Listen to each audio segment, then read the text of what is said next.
So scrolling through Instagram, I kept getting these ads for a brand new still film company in Venice. So naturally, I had to click and purchase some film from them. The experience that then ensued wasn't quite what I expected. If you're interested in film photography, stay tuned. So we're gonna separate this video up in two sections. This first section, I'm going to review the actual film that I shot and it got processed. And then the second part of the video is gonna be the actual collaboration between me and this company. It was just a little weird. So let me start with the film. It's obviously a Kodak pharmacy film of some kind. I can't say exactly which. For sure, it is definitely Kodak. The first clue was the DX coating. It's just a matter of which Kodak pharmacy film, whether it's Ultramax or Color Plus. And what they ended up doing was putting light flares through it, which is totally cool. I just wish it was explained a little bit better on the website. But I mean, for what it was, the pictures came out great. The thing is that makes this hard for me to properly critique is I was shooting it in a way that I don't think it's meant to be shot. These film stocks and these disposable cameras they sell are definitely meant to be shooting events, shooting people, shooting memories. Due to quarantine, we couldn't really go out and shoot this stuff, so I ended up just shooting some minerals I have and some interesting colored rocks that I own, and just trying to make a little fun little photo shoot out of it. This film isn't ideal for that. It's not very sharp. The colors aren't very true. And obviously you have these giant color flares going all the way through it. I will say this though, even if I was shooting memories and stuff, I think they need to be a little bit more subtle with the color flares.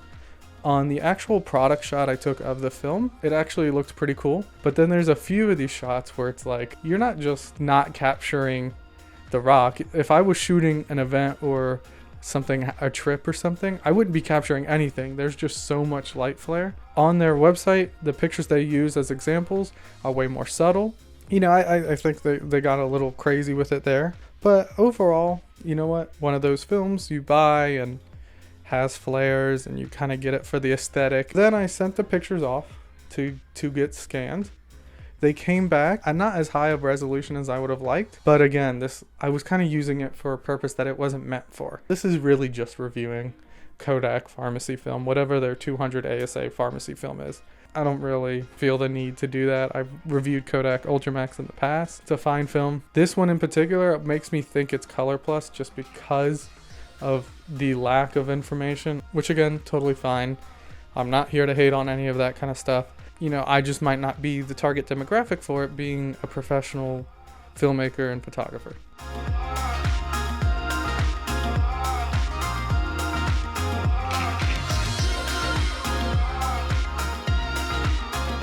The next thing though I want to talk about, the experience and workflow of working with this company. It was a little confusing. So the first thing that happened, which actually ended up being a really cool thing, is they sent me 2 rolls. I just thought I accidentally purchased 2 rolls. I didn't think much of it. So I thought, you know what, let me shoot this product shot of the actual film and see how it compares to the product shots they have on their website. And I can give it to them and they can use it. So we were shooting through one and they advertised it as being 36 exposures. Well, at 24, it was done. So I thought, okay, that's weird. I thought my camera locked up, so I didn't know if I just ruined a whole bunch of film or not. I thought, you know, my history with the Pentax, any of you have seen my video working with it in Rightwood, I didn't know if I was just having a relapse of that, right? But no, it ended up being 24, and we found this out because I loaded in the second roll, worried I lost all my shots. It happened again. So it was obvious, you know, the camera's not gonna jam twice at the same amount of exposures. So okay, it was obvious they gave me 2 24 rolls. So I just emailed them, curious, because I thought maybe I purchased 2 rolls. You know, just so you guys know, the batch you sent me is 24, not 36. And they said, oh, well, we should have sent you 2 then. And I was like, okay, actually, that's a really cool deal, you know? I would much rather have 2 24 rolls for the price of 1 36. That makes sense. That instance ended up being cool, but the experience overall was just like a little confusing. You go on the website, and they don't really tell you what you're ordering. If I was new to film photography and I didn't really understand how it worked, I think I would have been a little disappointed in this, just because they make it sound like they hand make the film with their verbiage. It's like handmade here in Venice, right after they're talking about creating one of a kind film. So you think they're hand making this film. Now, I know that that's almost impossible, thanks to Analog Resurgence entire video on that film company that I can't think of the name of. I would have been a little disappointed when I looked at the DX code and it was obviously a Kodak DX code. Again, knowing film and knowing the process, I totally get it. You know, it's actually a good idea, I think, to sell film rolls and then just include the digitizing and processing.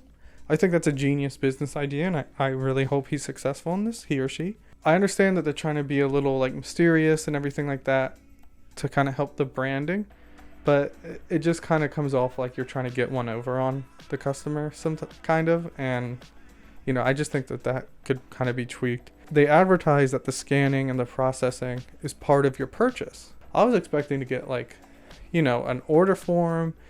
You know, I wasn't necessarily expecting to like the dark room, what they do, right? They send you an envelope with a return label and you can just load your film and send it. You know, this is a smaller business. I'm totally okay with that they can't really afford to do that. But I was expecting kind of something like, hey, when you're ready to send it back, here's like your form. Just fill this out with your email or anything like that, and we'll get it back to you.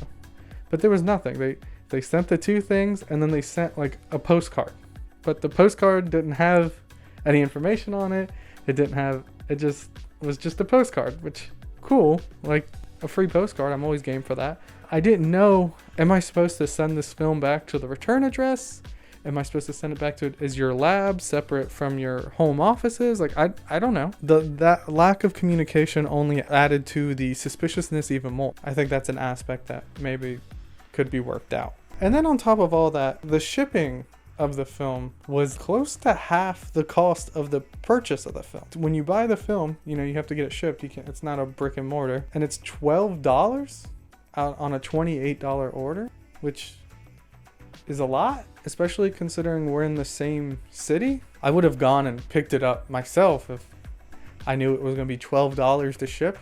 That just seems a little steep, especially noting that you have to then ship it to them. You know, I would be willing to wait a couple extra days and only pay $3 to $5 in shipping, because I ended up getting the film the next day. And again, I understand it's a small business. They can't really, you know, they don't probably have deals with UPS or USPS or anything like that. I totally understand all that, but $12 for shipping on a $28 order just seems, again, it just kind of added to the aura of, are they getting one over on me? I'm not quite sure. I don't think this is a sketchy business. I don't think it is. They're trying to scam you or anything like that. I don't want it to come off like I'm being angry or anything. The whole process felt weird. Like there was just not enough communication. In saying that, after I shot the pictures, I got the process and scan Dropbox link really quickly. I even asked them if they could send me the negatives back, which they agreed. The film was fine.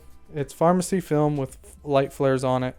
Totally cool. I'm not a big fan of that kind of stuff, but it's not really made for me either. As far as actual communication with the company, as a customer, I think that could get better. You know, again, it's a small business. They're in the film world. I'm rooting for them. I hope they get bigger. I hope they get to the point where these kind of things are worked out. I do plan on purchasing from them again, probably on one of my trips I go on to get minerals or something. I'll either buy one of their disposables or I'll buy another stock of their film, give a review for using it for its actual purpose. Just working out these kinks and working this stuff out in the beginning is totally fine. When you start working with these smaller, more unknown businesses, these things tend to happen. So I'm not upset. I don't think this is a bad company. I just think there's some things that hopefully over time will get better. So that's all I have to say about that. If you guys have worked with Gusto35 in the past, leave a comment down below. I'd love to hear what you think. Maybe, you know, this was just because of a pandemic. They're not used to working under these kind of conditions, which in that case, totally fine.